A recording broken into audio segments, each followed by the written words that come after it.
Classes में आप सभी लोगों का बहुत बहुत स्वागत है।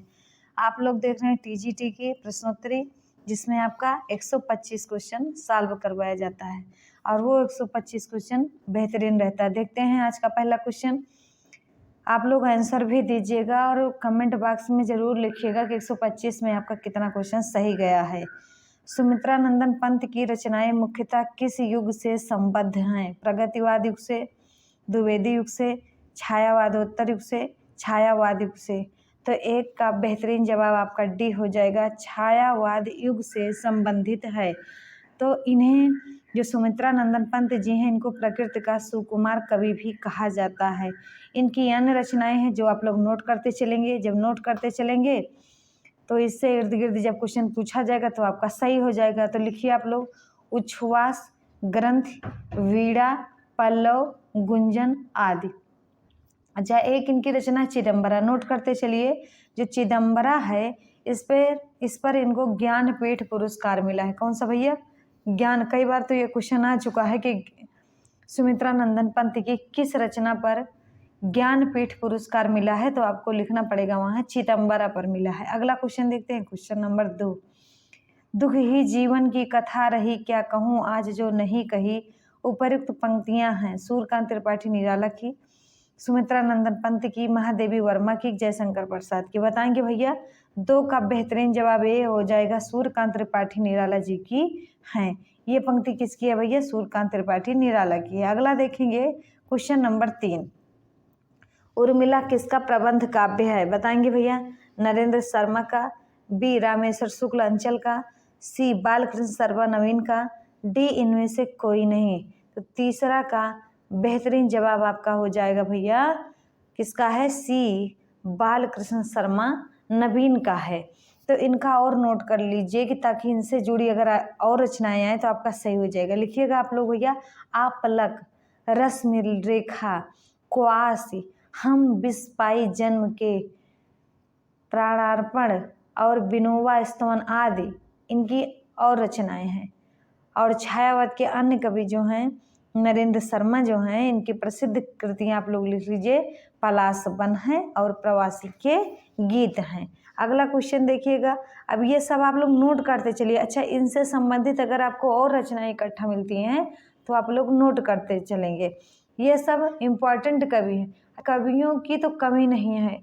आप सभी कवि को याद नहीं कर सकते हैं, तो जो महत्वपूर्ण कवि हैं, जिनको पूछा गया है और पूछा जाने की संभावना है, तो वो कवि आप लोग पढ़ते रहिए। तो देखिएगा, लिखिए, गीतिका के रचनाकार का नाम क्या है? जयशंकर प्रसाद, सुमित्रा नंदन पंत, सूर्यकांत त्रिपाठी निराला, डी मुकुटधर पांडे। तो चौथे का विकल्प आपका सी हो जाएगा। गीतिका के रचनाकार का नाम सूर्यकांत त्रिपाठी निराला है। निराला की जो है अन्य कवि, अभी देखिए पंत के बारे में बताए आपको, बालकृष्ण शर्मा नवीन के बारे में बताए।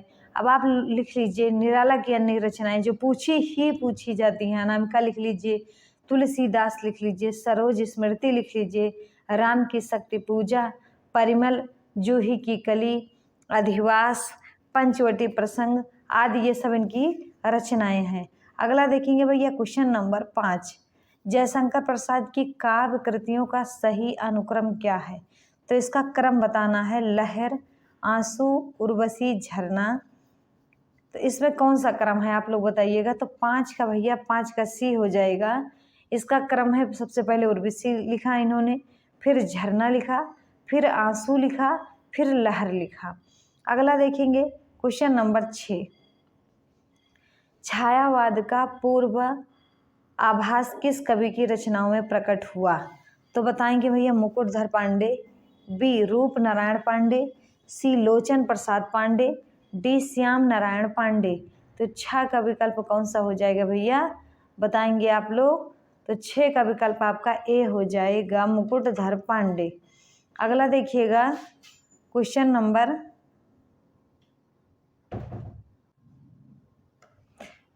अगला देखेंगे, निम्न में से कौन सा नाटक भारतेंदु हरिश्चंद्र का नहीं है? तो 7 का आंसर फटाफट आप लोग दीजिए। तो 7 का बी है, मयंक मंजरी जो है इनका नाटक नहीं है। मयंक मंजरी जो है किसका नाटक है फिर? किशोरी लाल गोस्वामी जी का। नोट करते चलिए, मयंक मंजरी जो है किशोरी लाल गोस्वामी का है। और सत्य हरिश्चंद्र, भारत दुर्दशा, प्रेम योगिनी, ये सब इनके भारतेंदु के नाटक हैं। अगला देखेंगे भैया क्वेश्चन नंबर 8। कौन सा भैया? Question number 8। यह रक्तपात कब तक समाप्त होना है? दोनों पक्षों को खोना ही खोना है। अब ये उपरोक्त पंक्तियां किस रचना में हैं? तो बताएंगे 8 का भैया कौन सा हो जाएगा? सी। ये रचना जो है अंधा युग में है। किसमें है भैया? अंधा युग में है। अब अंधा युग किसकी रचना, किस कवि की? तो आप लिखिएगा धर्मवीर भारती की है। किसकी? धर्मवीर भारती का। अच्छा, ये जो नाटक है ये महाभारत युद्ध के अंतिम दिवस पर आधारित गीत नाट्य है। अगला क्वेश्चन देखेंगे, क्वेश्चन नंबर 9।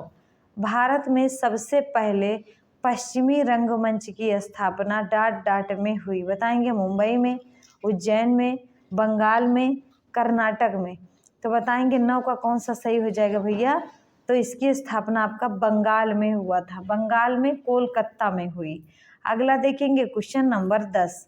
अंधा युग किसकी रचना है? बताएंगे आप लोग धर्मवीर भारती की, भारतेंदु हरिश्चंद्र की, और बताइएगा यशपाल गोविंद वल्लभ पंत। तो अभी बताइए आपको अंधा युग जो है धर्मवीर भारती की रचना है। अगला क्वेश्चन देखेंगे, क्वेश्चन नंबर 11। चंद्रावली नाटिका के लेखक हैं। चंद्रावली क्या है? एक नाटिका है जिसके लेखक कौन है? 4 ऑप्शन है, आप लोग को बताना है। तो 11 का बेहतरीन जवाब आपका ए हो जाएगा। चंद्रावली नाटिका के लेखक भारतेंदु हरिश्चंद्र हैं। इनके और जो अन्य नाटक हैं उसको आप लोग लिख लीजिएगा, क्योंकि वो भी कई बार पेपर में आ चुके हैं। तो लिखिएगा वैदिकी हिंसा हिंसा न भवति। अगला विषस्य विषम औषधम, इन्हीं की रचना है। नील देवी, अंधेर नगरी, भारत दुर्दशा, सती प्रताप, इनकी क्या है? इनके नाटक हैं। अगला देखिएगा भैया क्वेश्चन नंबर 12। हिंदी का प्रथम दुखांत नाटक कौन सा है? अंधेर नगरी, बी भारत दुर्दशा, रणधीर प्रेम मोहिनी, कली कौतुक। तो 12 का बेहतरीन जवाब आपका सी हो जाएगा। हिंदी का प्रथम दुखांत नाटक रणधीर प्रेम मोहिनी है। अगला देखिएगा क्वेश्चन नंबर 13। उत्तर प्रियदर्शी नामक गीत नाट्य के लेखक कौन है? सच्चिदानंद, हीरानंद व सेनगे, बी मुक्तिबोध, सी जयशंकर प्रसाद, डी हरिकृष्ण प्रेमी। तो 13 का बेहतरीन जवाब आप लोग का हो जाएगा भैया, 13 का ए हो जाएगा। सच्चिदानंद, हीरानंद व सेन अज्ञे हैं। अगला देखिएगा क्वेश्चन नंबर 14। कौन सा भैया? 14। कबीर को प्रवर्तक माना जाता है। बताएंगे भैया 14 का कौन सा विकल्प सही होगा? तो डी। इसको सब जानते हैं कि कबीर को निर्गुण संप्रदाय का प्रवर्तक माना जाता है। तो और नोट करते चलिएगा, पुष्टि मार्ग संप्रदाय के प्रवर्तक वल्लभाचार्य हैं, सखी संप्रदाय के प्रवर्तक स्वामी हरिदास हैं, तथा सगुण संप्रदाय के प्रवर्तक कौन है भैया? तो नोट करते चलेंगे, सगुण संप्रदाय के गोस्वामी तुलसीदास जी हैं। अब ये सब नोट कर लीजिए आप लोग कॉपी निकाल के। 15 देखेंगे, दुल्हन गाँवों मंगलाचार, हम घर आए हो राजा राम भरतार। कबीर का यह पद किस राग में है? राग भैरवी में, राग गौड़ी में, राग बसंत में, राग मल्हार में। तो 15 का बेहतरीन जवाब आप लोग का हो जाएगा बी, राग गौड़ी में। अगला देखेंगे क्वेश्चन नंबर 16। निम्न में से कौन अलवार महिला संत हैं? आंडाल, बी अजकामासी, सी सहजोबाई, डी मीराबाई। तो 16 का बेहतरीन जवाब ए हो जाएगा। आंडाल जो हैं अलवार महिला संत हैं। अगला देखिएगा क्वेश्चन नंबर 17। कौन सा भैया? 17 देखिएगा, हरिदास संप्रदाय को अन्य नाम से भी पुकारा जाता है। इसको अभी ऊपर बताया जा चुका है एक बार, इसको सखी संप्रदाय के नाम से पुकारा जाता है। अगला देखिएगा क्वेश्चन नंबर 18। कछुआ धर्म किस विधा की रचना है? ए संस्मरण, बी रेखा चित्र, सी निबंध है, डी आपका कहानी है। तो 18 का बेहतरीन जवाब आपका सी हो जाएगा। कछुआ धर्म जो है एक निबंध है। अच्छा, कछुआ धर्म चंद्रधर शर्मा गुलेरी का एक प्रसिद्ध निबंध है, नोट करते चलिए। अगर इस बार हो सकता है ऐसे पूछ ले कि कछुआ धर्म जो है किसका निबंध है, तो चंद्रधर शर्मा गुलेरी का है। इस निबंध के माध्यम से उन्होंने आर्य तथा अनार्य के आपसी विवाद के विषय का वर्णन किया है। अगला देखिएगा क्वेश्चन नंबर 19। कैदी की पत्नी कृत के लेखक हैं जैनेन्द्र कुमार, रामवृक्ष बेनीपुरी, धर्मवीर भारती, भारतेंदु हरिश्चंद्र। तो 19 का बेहतरीन जवाब आपका हो जाएगा बी, कैदी की पत्नी कृति के लेखक रामवृक्ष बेनीपुरी हैं। अगला देखिएगा क्वेश्चन नंबर 20। तत्वदीप निबंध किसकी रचना है? वल्लभाचार्य की, निम्बकाचार्य की। 20 का बताएंगे आप लोग। 20 का ए हो जाएगा। तत्वदीप जो है निबंध किसका है? वल्लभाचार्य का है। अगला देखेंगे क्वेश्चन नंबर 21। विट्ठल नाथ का शिष्य था, बताएंगे 21 का। बेहतरीन जवाब आप लोग का चतुर्भुज दास थे। नोट करते चलिए आप लोग कि गोविंद स्वामी, नंददास, छीत स्वामी, चतुर्भुज दास, ये सब गोस्वामी विट्ठल दास के शिष्य थे। पहले तो आप जानिए कि गोस्वामी विट्ठल दास के कितने शिष्य थे, तो 4 शिष्य थे। चारों शिष्य का नाम एक बार याद कर लीजिए। गोस्वामी गोविंद स्वामी, नंददास, छीत स्वामी, चतुर्भुज दास। अगला देखिएगा क्वेश्चन नंबर 22। रामचरितमानस में कितने कांड हैं? 8, बी 7, सी 10, डी 9। तो 22 का बेहतरीन जवाब आपका हो जाएगा बी, 7 कांड हैं। 7 कांड की एक ट्रिक है, बा आ की सु लऊ। तो देखिएगा, बा माने बाल कांड, आ माने अयोध्या कांड, आ माने अरहड़ कांड, की माने किष्किंधा कांड, सु माने सुंदर कांड, ला माने लंका कांड, ऊ माने उत्तर कांड। ये 7 आपका नाम हो गया। रामचरितमानस से किस संवाद का संबंध नहीं है? तो बताएंगे भैया रामचरितमानस में किस संवाद का संबंध नहीं है? तो 23 का बेहतरीन जवाब सी हो जाएगा। राम सीता संवाद नहीं है, शिव पार्वती संवाद भी है, यज्ञवालक के भारद्वाज संवाद भी है, काक भुसुंड गरुड़ संवाद भी है। तो 23 का आपका ये सी ऑप्शन सही हो जाएगा। अगला देखिएगा क्वेश्चन नंबर 24। भक्तमाल के रचयिता नाभादास के गुरु का क्या नाम था? ये बहुत सरल और बेहतरीन क्वेश्चन है आपका। 24 का कौन सा भैया? डी हो जाएगा। भक्तमाल के रचयिता नाभादास के गुरु का नाम क्या था भैया? 24 का क्या था? तो अग्रदास था। क्या था भैया? अग्रदास था।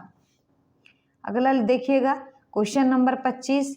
जायसीकृत पद्मावत है? ए पुराण काव्य, बी धर्म काव्य, सी रूपक काव्य, डी चंपू काव्य। तो 25 का बेहतरीन जवाब आपका सी हो जाएगा। जायसीकृत पद्मावत रूपक काव्य है। Question number 26। निम्न में से मलिक मोहम्मद जायसी की कौन सी रचना नहीं है? मतलब 3 है और एक नहीं है, तो वही जो नहीं है उसको बताना है। तो चित्रावली नहीं है। तो चित्रावली किसकी है आप लोग बताइएगा भैया? तो चित्रावली जो है कवि उस्मान की रचना है। तो नोट करते चलिएगा, आखिरी कलाम अखरावट पद्मावत जो है जायसी की है, चित्रावली उस्मान की है। Question number 27। निम्नलिखित में से कौन सा संस्मरण रेखा चित्र विधा की रचना नहीं है? ये आप लोग नोट करते चलिएगा। और एक बात आप लोग बताते चले कि आप लोग एकदम ईमानदारी से पेन कापी लेकर बैठिए। पेपर बहुत नज़दीक है और अगर एक बार चला गया तो कहे सुने यूपी में वैकेंसी आती है, उसमें भी आप लोग चूक गए तो समझ लीजिए गड़बड़े है।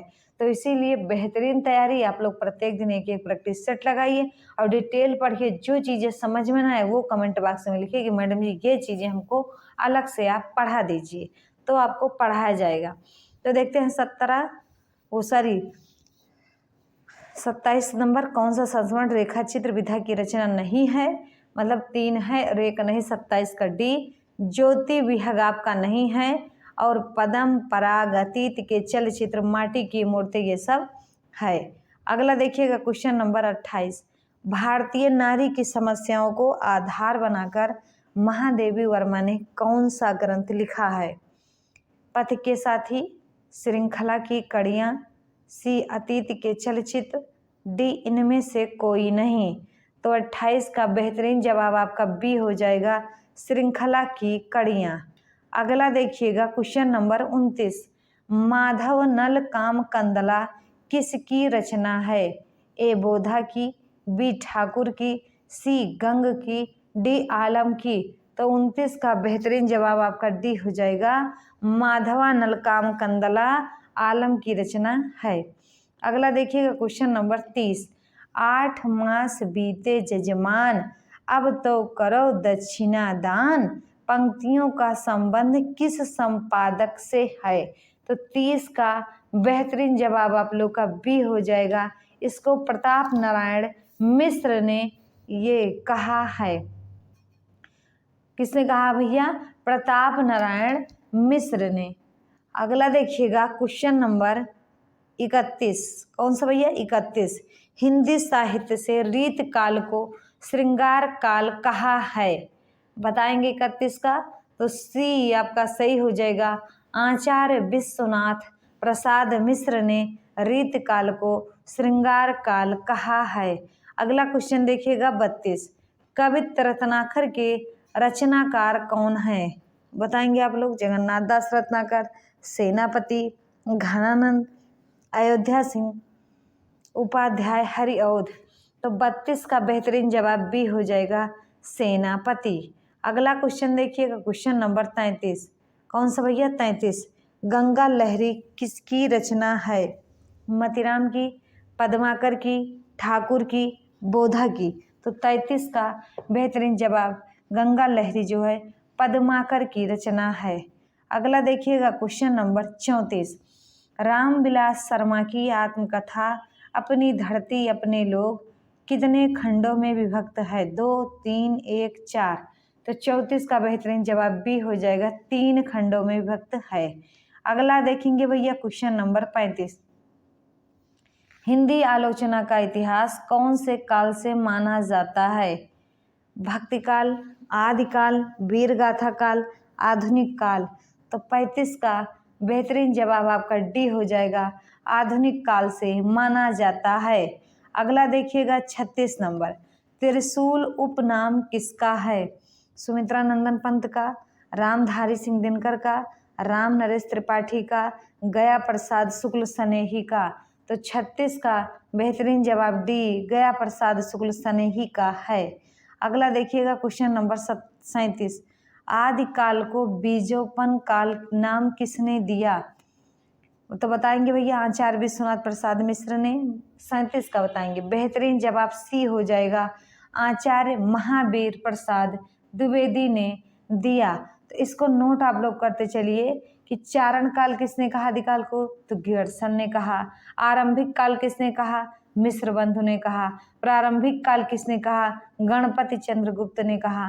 वीर गाथा काल किसने कहा? रामचंद्र शुक्ल ने कहा। आदिकाल किसने कहा? हजारी प्रसाद द्विवेदी ने कहा। संधि काल एवं चारण काल किसने कहा? राम कुमार वर्मा ने कहा। राहुल संस्कृतियान किसने कहा? सिद्ध सीमांत काल धीरेन्द्र वर्मा। अभ्रंश काल कपिल कुल श्रेष्ठ जो है इन्होंने अंधकाल कहा आदिकाल को।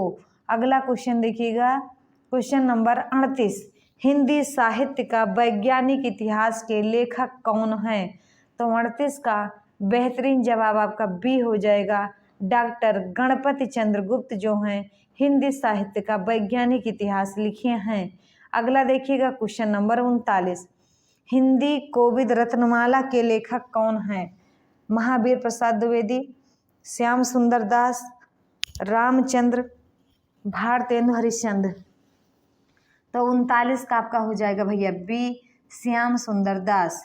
अगला देखिएगा 40, निराला की साहित्य साधना किस आलोचक की पुस्तक है? नगेंद्र प्रसाद, रामविलास शर्मा, नामवर सिंह, शिवदान सिंह चौहान। तो 40 का बेहतरीन जवाब बी हो जाएगा, रामविलास शर्मा। निराला की साहित्य साधना की पुस्तक है।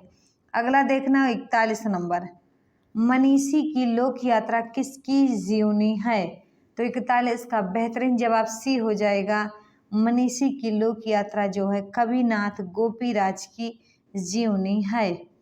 अगला देखेंगे भैया क्वेश्चन नंबर 42, आल्हा और उदल के चरित्र को वीर गीतात्मक काव्य के रूप में रचने वाले कवि, इसको घुमाया गया है, बस ये क्वेश्चन आपका घुमाया गया है। तो 42 का आपका सी हो जाएगा, जगनिक ने कहा है। अब इसको चाहे इनके ग्रंथ का नाम परमाल रासो लिख दे, चाहे जो लिखे मतलब। अगला देखिएगा 43 नंबर, अपभ्रंश के प्रथम महाकवि कौन थे? हेमचंद्र, बी स्वयंभू, सी रामचंद्र, डी सोम प्रभु सूरी। तो 43 का बेहतरीन जवाब भी हो जाएगा, स्वयंभू हैं। अगला देखिएगा क्वेश्चन नंबर 44, नाथ पंथ के प्रणेता कौन थे? आदिनाथ, मच्छंद्रनाथ, गोरखनाथ, चुड़करनाथ। तो 44 का बेहतरीन जवाब सी हो जाएगा, नाथ पंथ के प्रणेता गोरखनाथ हैं। अगला देखिएगा 45 नंबर, कालक्रम की दृष्टि से इनमें सबसे पुराने कवि कौन हैं? तुलसीदास, बी सूरदास, सी बिहारी, डी विद्यापति। तो कौन है भैया, आप लोग बताएंगे? 45 का आपका डी हो जाएगा, विद्यापति हैं। अगला देखिएगा क्वेश्चन नंबर 46, काव्य के अर्थ वैज्ञानिक विवेचन का शुभारंभ किसने किया था? वामन ने, महिम भट्ट ने, मम्मट ने, आनंद वर्धन ने। तो 46 का ए ऑप्शन हो जाएगा, वामन ने। अगला देखेंगे 47, आत्मजयी की कथा वस्तु निम्नलिखित में से किस पर आधारित है? तो बताएंगे आत्मजयी किस पर आधारित है? तो 47 का भैया बी ऑप्शन हो जाएगा, कठोपनिषद पर आधारित है। अगला देखिएगा क्वेश्चन नंबर 48, मगध पुस्तक के लेखक कौन हैं? तो मगध पुस्तक के लेखक 48 का आपका हो जाएगा ए श्रीकांत वर्मा जी हैं। अगला देखिएगा क्वेश्चन नंबर 49, निम्नलिखित में से किस लंबी कविता के रचयिता मुक्तिबोध जी हैं? तो बताएंगे भैया 49 का बी सही हो जाएगा, अंधेरे में।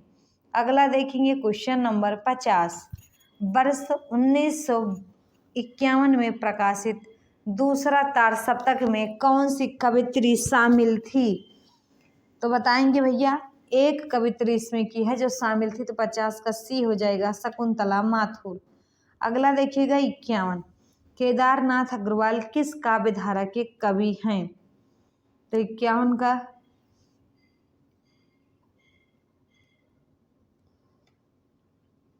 सी हो जाएगा, प्रगतिवाद के। अगला देखिएगा क्वेश्चन नंबर 52, चंद्रधर शर्मा गुलेरी की कौन सी कहानी को कहानी कला की दृष्टि से उत्कृष्ट माना गया? तो बताएंगे भैया 52 का बेहतरीन जवाब ए, उसने कहा था। तीनों रचनाएं इन्हीं की हैं, लेकिन जो उसने कहा था ये उत्कृष्ट मानी गई है।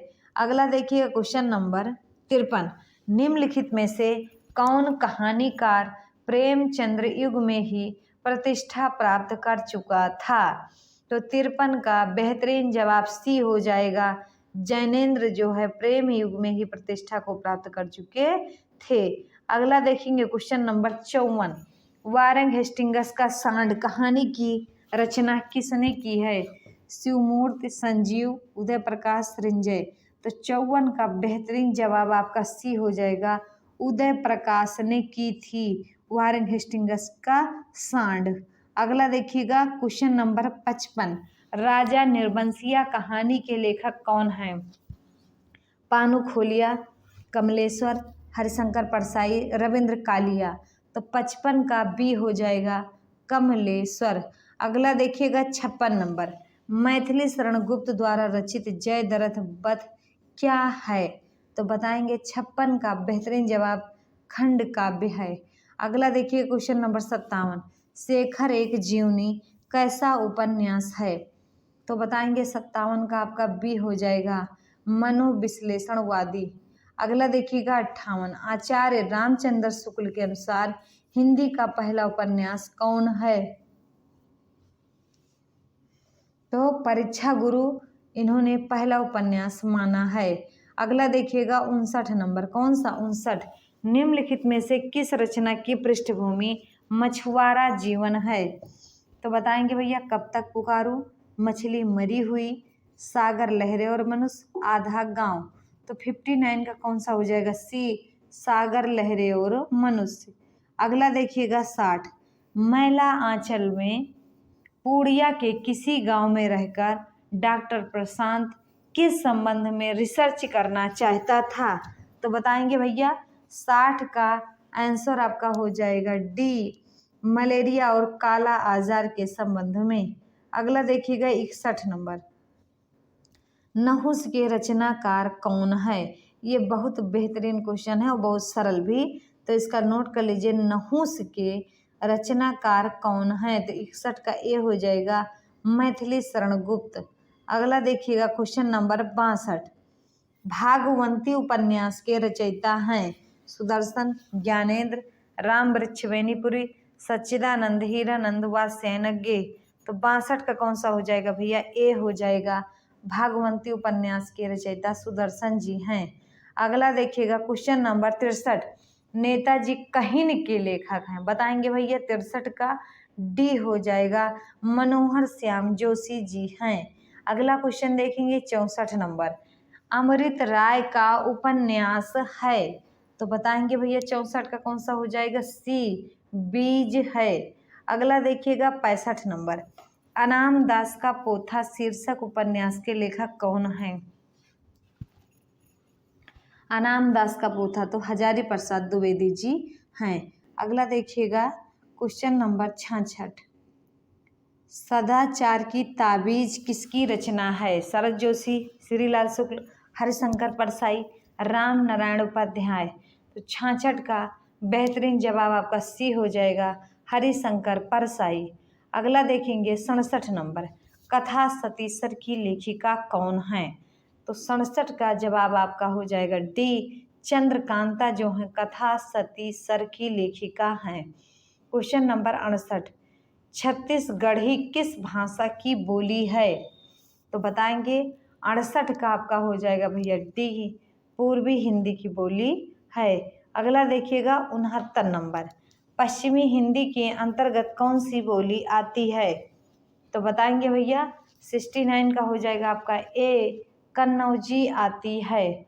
अगला देखिए क्वेश्चन नंबर 70, कौन सी बोली राजस्थानी हिंदी के अंतर्गत आती है? बताएंगे भैया 70 का कौन सा हो जाएगा? ऑप्शन सी, मेवाती के अंतर्गत आती है।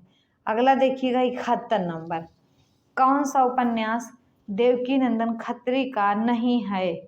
तो बताएंगे भैया 71 का कौन सा? सी हो जाएगा, चंद्रकांता जो है वो देवकी नंदन खत्री का नहीं है और तीनों हैं।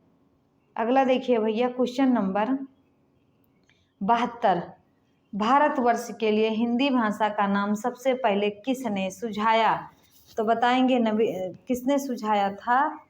तो 72 का आपका ए हो जाएगा, रविंद्रनाथ ठाकुर ने सुझाया था। अगला देखेंगे क्वेश्चन नंबर 73, एक से अधिक वर्णों के मेल को क्या कहते हैं? तो बताएंगे आप लोग अक्षर, स्वर, व्यंजन, अनुस्वार।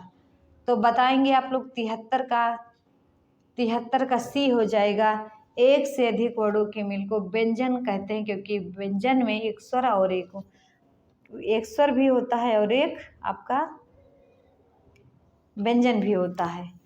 हिंदी में ध्वनियाँ कितने प्रकार की होती हैं? ये भी बेहतरीन क्वेश्चन है कि 2, 4, 6, 8।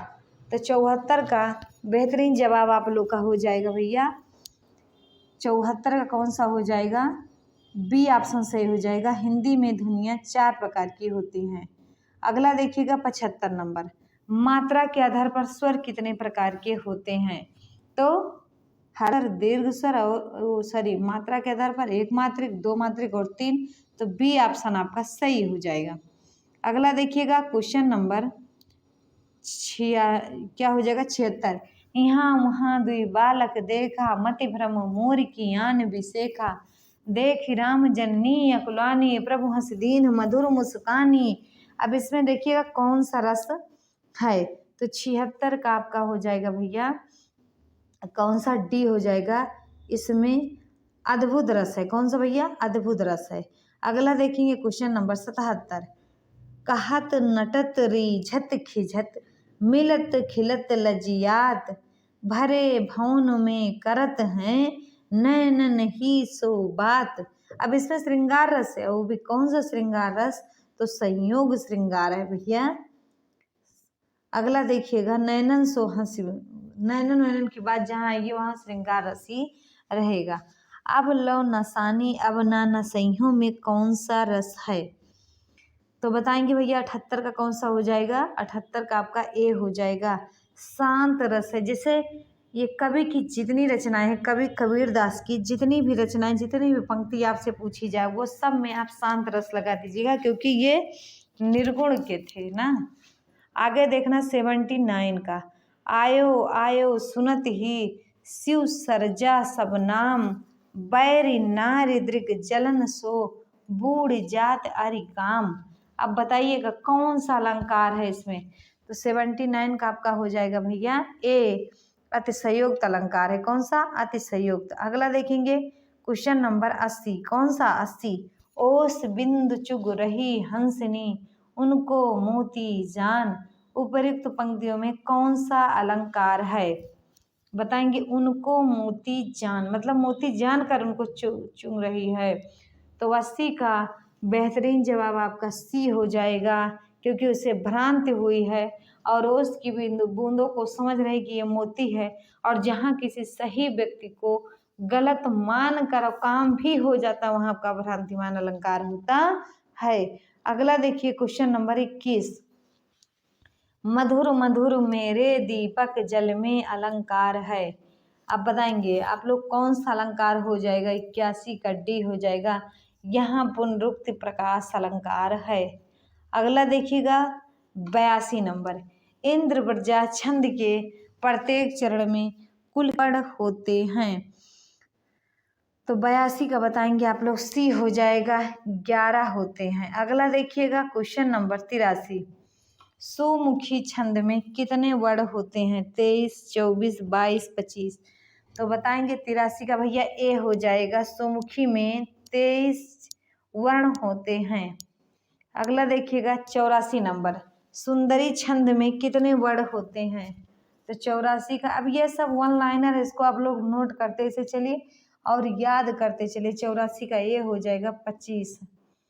अगला देखिएगा अभिधन उदय, तो देखिएगा इसमें क्या हो जाएगा, अभ्य उदय, यण संधि हो जाएगा। कौन सा यण, तो ये ए ऑप्शन आपका सही हो जाएगा।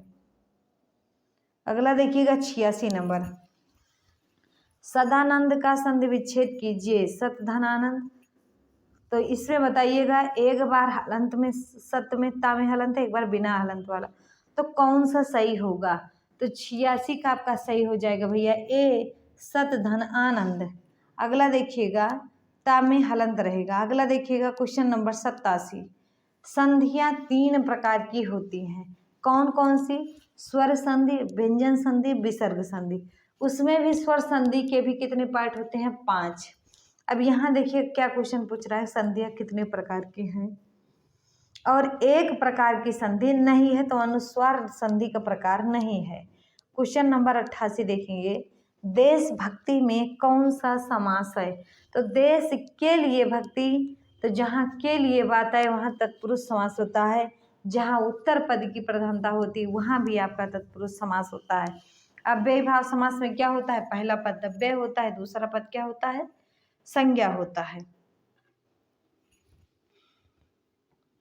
अगला देखेंगे क्वेश्चन नंबर 89, ये आपको कूट में दिया गया। कूट भैया जब कॉन्सेप्ट मजबूत होगा तो आएगा, नहीं तो कूट पे कुटाइन जाएंगे ना।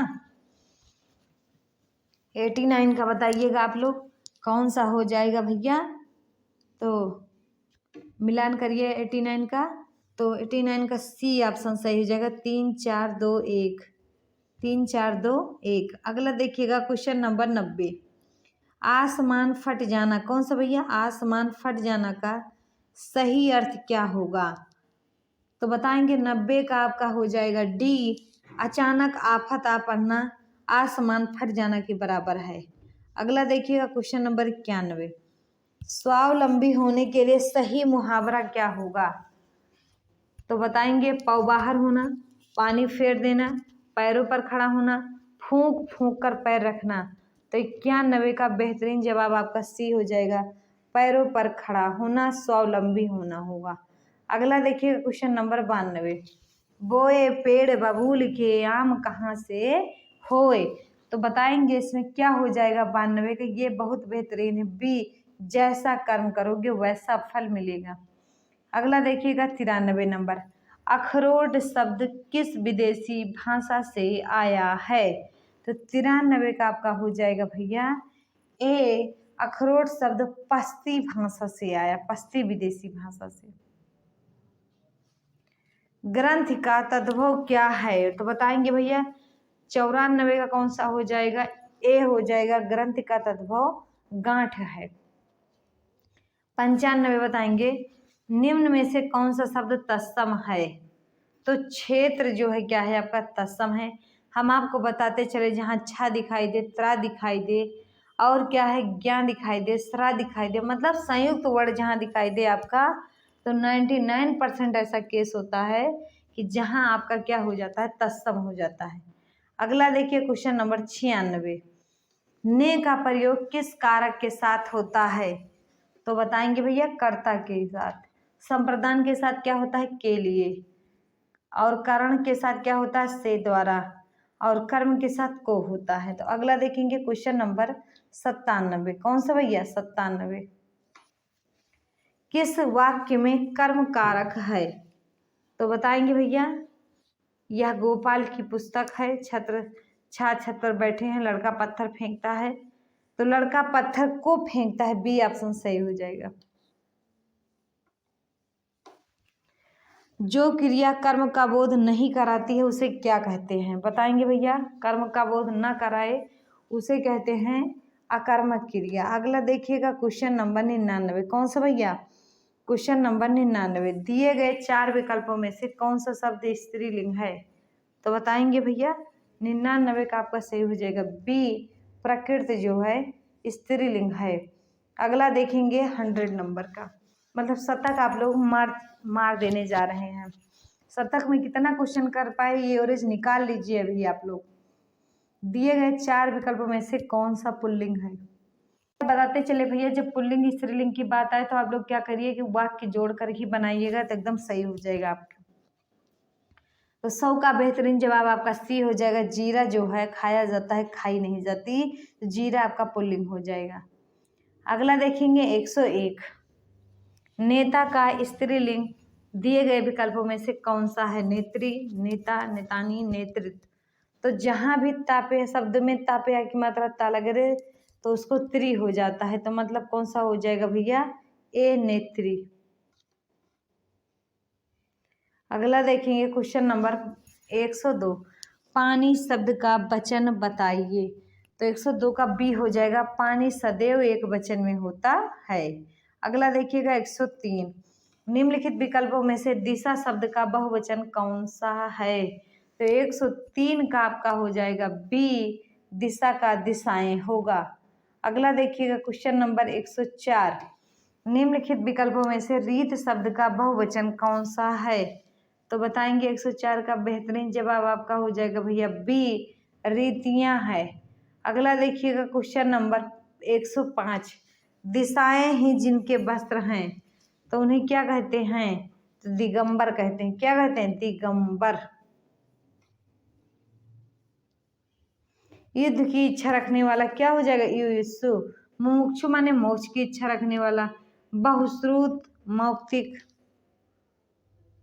अगला देखेंगे क्वेश्चन नंबर 107, जो शास्त्र जानता है वह कहलाता है जानकार, शास्त्रज्ञ, विद्वान, शास्त्र ज्ञाता। तो 107 का कौन सा हो जाएगा भैया? तो 107 का बी हो जाएगा, उसे शास्त्रज्ञ कहते हैं। 108 देखेंगे, महिमा शब्द में किस प्रत्यय का प्रयोग हुआ है? हिमा, मा, आ, इमा। तो 108 का बेहतरीन जवाब आपका हो जाएगा भैया डी ऑप्शन सही हो जाएगा, ईमा। अगला देखिए क्वेश्चन नंबर 109। अग्र का विलोम क्या होगा? तो अग्र का विलोम आपका पश्च हो जाएगा। पूर्व का विलोम आपका पश्चिम हो जाएगा। अगला देखेंगे क्वेश्चन नंबर 110। महान का विपरीतार्थक शब्द क्या होगा? तो बताएंगे महान, तुच्छ, सज्जन, वीर, धीर। तो 110 का बेहतरीन जवाब आपका हो जाएगा ए, महान का विलोम तुच्छ हो जाएगा। अगला 111। गाढ़ा शब्द का विलोम बताइए। तो गाढ़ा का विलोम क्या हो जाएगा? पतला, बी ऑप्शन सही हो जाएगा। 112 नंबर। और कमेंट बॉक्स में आप लोग जरूर बताइएगा कि आपका कितना क्वेश्चन सही जा रहा है और अभी एवरेज में आप कितना हैं। तो कौन सा शब्द अग्नि शब्द का पर्याय नहीं, मतलब 3 है, 1 नहीं है, तो कौन सा है? 112 आपका हो जाएगा डी। अमी जो है, अमी का मतलब अग्नि नहीं होता। वन मीन्स भी अग्नि, अनल मीन्स भी अग्नि और पावक मीन्स भी अग्नि होता है। अगला देखिएगा क्वेश्चन नंबर 113। श्रुति सम भिन्नार्थक शब्द के जोड़े को पहचानिए। तो क्या हो जाएगा भैया? श्रुति शब्द भिन्नार्थक अर्थ है, तो बताएंगे आप लोग। 113 का आपका हो जाएगा ए, अपेक्षा का उल्टा क्या होता? उपेक्षा। अयम एकः सिंहा अस्ति का अनुवाद क्या होगा? अयम, यह एक शेर है, यह एक शेर का बच्चा है, यह एक शेरनी है, एक शेर था। तो 114 का सी हो जाएगा, यह एक शेर है। अगला देखिएगा क्वेश्चन नंबर 115। कौन सा भैया? 115। अरे बेटा तुम कहाँ जा रहे हो का संस्कृत में अनुवाद बताइए। तो 115 का आपका हो जाएगा भैया डी, भो पुत्र तम कुत्र गच्छसि। 116 देखेंगे। निम्न में से किस नाटक में वीर रस की प्रधानता है? तो बताएंगे भैया वीर रस की प्रधानता महावीर चरितम में है। अगला बता देते हैं, उत्तर रामचरित में किस रस की प्रधानता है? तो करुण की। अभिज्ञान शकुंतलम में श्रृंगार रस की प्रधानता है। और मालविका अग्निमित्र में किसकी है? ये आप लोग कमेंट बॉक्स में जरूर बताइएगा। भी धातु के लोट लकार प्रथम पुरुष एक वचन रूप होगा। बताएंगे भैया कौन सा हो जाएगा? तो 117 का विकल्प आपका सही हो जाएगा, डी सही हो जाएगा, विभूत रूप बनेगा। अगला देखिएगा क्वेश्चन नंबर 118। शुद्ध्युपास्य का सही संधि विच्छेद बताइए। 118 का सी सही हो जाएगा, शुद्धि धनुपास्य। अब पूछ लेगा अगली बार कि शुद्ध्युपास्य में कौन सी संधि है, तो आपको लगाना है यण संधि। यण संधि में कौन सा सूत्र लगता है? तो इसको यणच। अगला देखिएगा क्वेश्चन नंबर 119। धा धन कतः रूप निष्पन्न होगा। तो बताएंगे क्या बनेगा? 119 का बी सही हो जाएगा, हिता बनेगा। अगला देखिएगा 120। सह माम पश्यत का कर्मवाच्य रूप होगा। तो बताएंगे भैया 120 का कौन सा हो जाएगा? बी ऑप्शन, तेन अहम दृश्य से। अगला देखिएगा 121 नंबर। द्विकर्मक धातु नहीं है, तो द्विकर्मक धातु कितनी होती है? 16 होती है। कितनी होती है? 16 होती है। तो नोट करते चलिए। दुह, याच, पच, दंड, रुद्र, प्रक्ष, ची, रु, सास, जी, मथ, मुस, निरी, हिरी, कृस, वा। तो सब आया लेकिन सेव नहीं आया। अच्छा, द्विकर्मक धातु को और एक शब्द भी कहते हैं, आकथितन चा कहते हैं। उसमें भी पूछ सकता है आकथितन चा के अंतर्गत कितनी धातुएं आती हैं, तो आपको लिखना पड़ेगा वहाँ 16, और 16 को आपको बता दिया गया। 122 देखेंगे। भविष्यत काल में यह लकार प्रयुक्त होता है। तो बताएंगे कौन सा लकार भविष्य काल के लिए प्रयोग होता है? तो 122 का बेहतरीन जवाब आपका सी हो जाएगा, लिट लकार जो है भविष्यत काल के लिए। लोट किसके लिए? चाहिए के अर्थ में। विधिलिंग, विधिलिंग चाहिए के अर्थ में, लोट जो है आज्ञा के अर्थ में। अगला देखिए क्वेश्चन नंबर 123। राजा धर्मम पालयति का कर्मवाच्य रूप बनेगा। तो बताएंगे भैया कौन सा हो जाएगा? 123 का आपका हो जाएगा बी ऑप्शन, राज्ञा धर्मः पाल्यते। अगला देखिए क्वेश्चन नंबर 124। नीलोत्पलम शब्द में समास है। तो जहाँ विशेषण विशेष से होता है वहाँ आपका कर्मधारय समास होता है। सी ऑप्शन सही हो जाएगा। 115 कौन सा भैया? 115 पंचवटी में समास है, तो बताएंगे पंचवटी, पंचा नाम वटा नाम समाहारा, तो कौन सा समास हो जाएगा आपका? तो द्विगु समास हो जाएगा। ये इस सेशन का लास्ट क्वेश्चन था। वीडियो कैसी लगी आप लोग कमेंट बॉक्स में जरूर बताइएगा। प्रत्येक दिन जब तक आपका पेपर नहीं हो जाता तब तक एक प्रश्नोत्तरी आप लोग लगाते रहिए, मस्त रहिए, पढ़ते रहिए। मिलते हैं अगली वीडियो में, तब तक के लिए जय हिंद जय भारत।